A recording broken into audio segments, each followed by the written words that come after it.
Thank you to all of you for being a little patient before we got our press conference started. My name is Dan Meixner. I'm the president of Chaminade Julienne Catholic High School, where you are happy to be. I want to welcome all of you to this event, and particularly representatives of the Cincinnati Saints.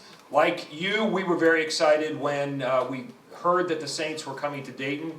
We certainly know a little bit about the soccer that they play, and so we're really excited that they're here. Without further ado, I'm going to turn over the podium to Jeremy Lance, who is the PR director for the Cincinnati Saints. Jeremy.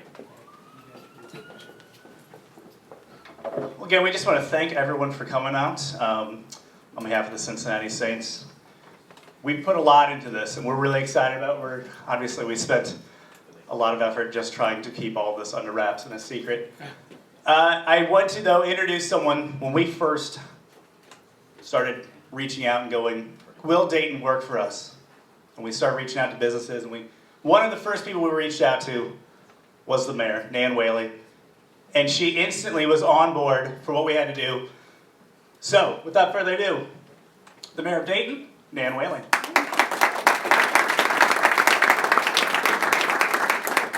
Well, it's great to be here. I'm sorry for my tardiness. You'll deduct a couple of tardy points for me, right, Dan, here at CJ? Yeah, I'm very excited about this. When I got a call about the Saints coming to Dayton, I thought of some ways that we could connect. We're always looking for ways to create that vitality and interest, especially in downtown. And the opportunity to partner with the great work that Chaminade Julienne's doing, I think opens up even more opportunities for this to connect really and create that connectivity in the south part of downtown. And so I kind of look at this as, an opportunity where we have the Dragons right up at the river. We can have this team right here in downtown as well. And I see Judge Capizzi in the audience. And, as soon as I heard about this, I definitely called Tony up as one of the big champions on how sports and people creating sporting events in downtown can really grow our community and really be transformative. And we see that with his leadership and vision that we have the Dayton Dragons today. And I know that his work in soccer, even before I was even in Dayton, I don't mean to age you, Tony, is pretty fantastic. So I'm glad you're here. And know this, I think that, one of the things that as you come north, an hour north, you get a group of people that are very passionate about sports.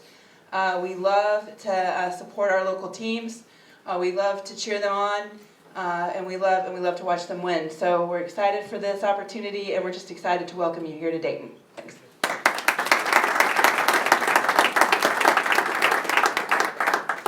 Well, we're not going to keep you guys waiting for the big reveal. So we have a little video for you.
That's why we've been waiting so long, and why we wanted to keep it a secret. We were really excited about this.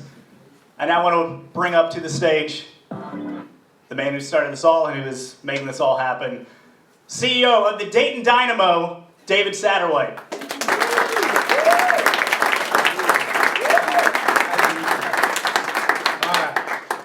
Unfortunately, I have to follow Dan and Nan Whaley here. They're seasoned vets, so I'll do the best I can and hope I make them proud. So, First off, I do want to thank Dan and Nan for really being instrumental in helping us get to Dayton, helping us with who to talk to, what it looks like, and to be partnering with CJ.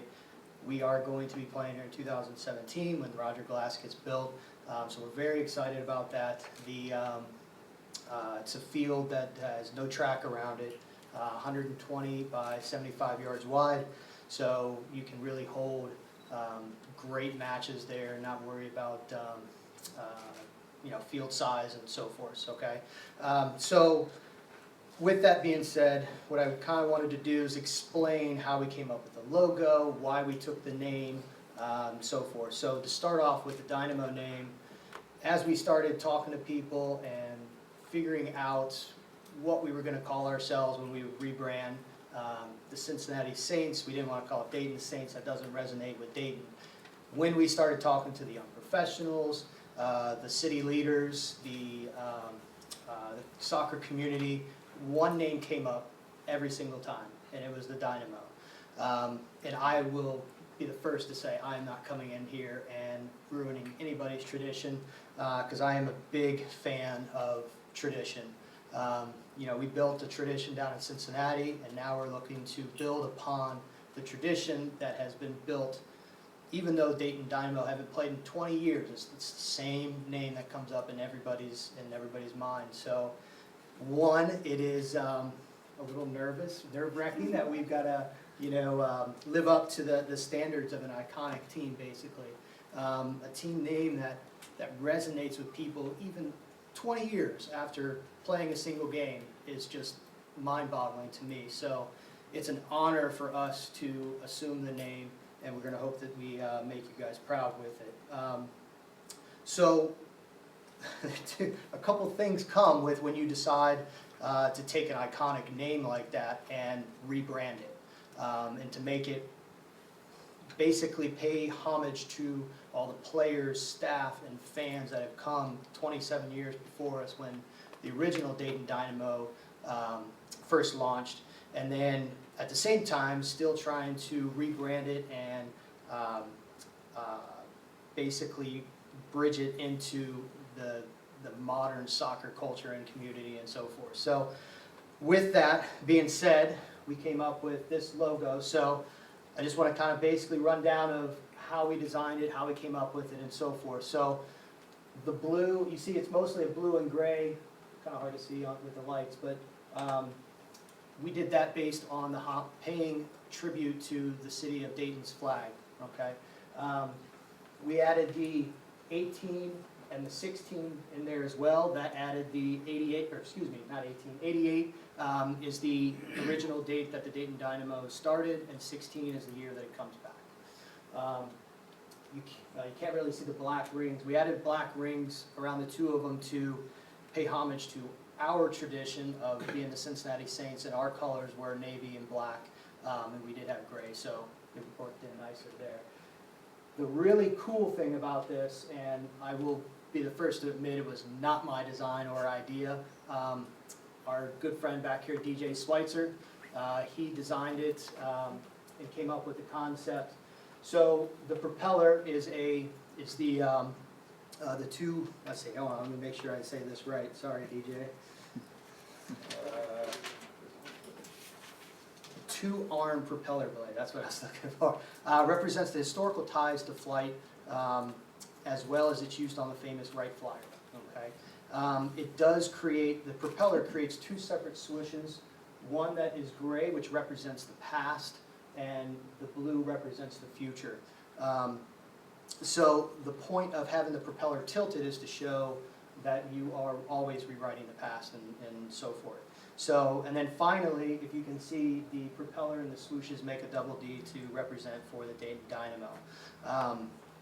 So with that being said, my vision for this club as we come in here into your guys' home and make a home for ourselves, my vision for our club's always been to incorporate the entire soccer community, get everybody under one brand, something that resonates with the city, the fans, the people of Dayton, and we're gonna be representing the city not only here in town, also within the Midwest on a national stage as well, and we're hoping in the future on an international stage. So, you know, we don't want it to just be a game. We want it to be an event too for our home matches. So we're currently already working with the Dayton Beer Company to create tailgates, okay, beforehand with bands and so forth.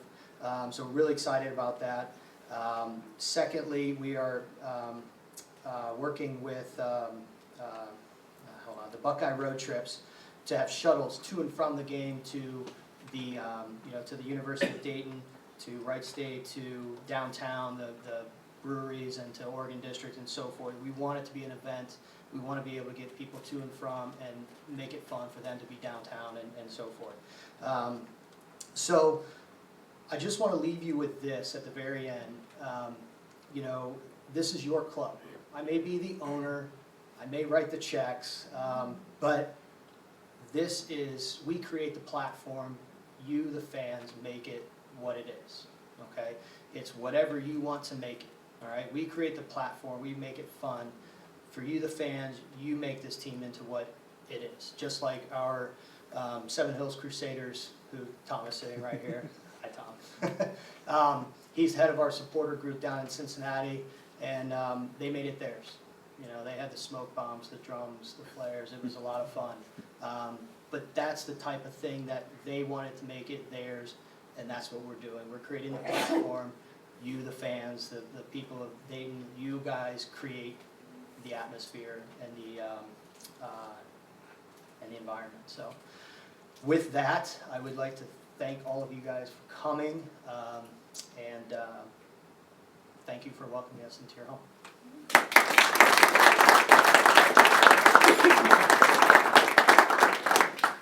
And I believe people at CJ have something they would like to present to us.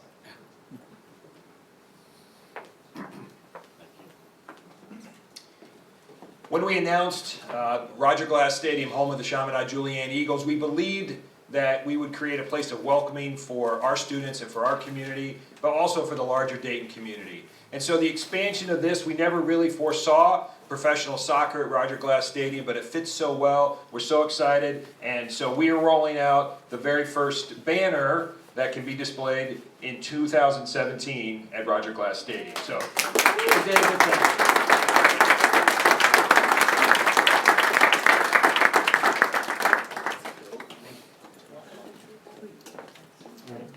Right now, we're just going to bring up some of our players that have played for us in the past couple years, and some of us they'll continue on with us. And most of these guys are all Dayton natives. Either played college here, someone's currently playing college here, Justin Saliba from UD Flyers.